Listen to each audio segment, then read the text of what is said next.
Sir চাহ লৈ আহিছিলো। ধুনীয়া সময়ত আহিছ। ছাৰ দে একাপ দে তই বনাইছ? এয়া কাপটো দকচোন বৰ গৰম মানে।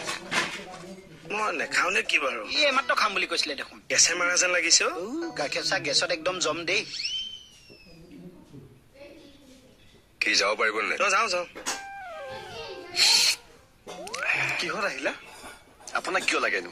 এইটো ভাইটি মই পটকে কমিশনাৰ ছাৰ অফিচৰ পৰা আহি আছো দেই। কিয়? অফিচাৰ হলে এইবিলাকেই জানা, খোজে প্ৰতি ডিউটি, অনবৰত মোক বিচাৰি থাকে। 2 মিনিট মই যাম আৰু আহিম। অসমৰ চাহৰ কিমান বছৰ? অসমৰ প্ৰথমজন চাহ খেতিয়ক কোন আছে? ক'ত প্ৰথম অসমৰ চাহ খেতি হৈছিল? চাহ গছৰ আয়ুস কিমান? অসমৰ ক'ত চাহ গৱেষণা কেন্দ্ৰ আছে? ইমানবোৰ কথা মই কেনেকে জানিম বাৰু ছাৰ? নেজানো যেতিয়া চাহৰো বেপাৰ কৰিবলৈ নাহিবি হাৰামজাদা। কি হ'ল আপুনি যোৱাই নাই? মই যাওঁ।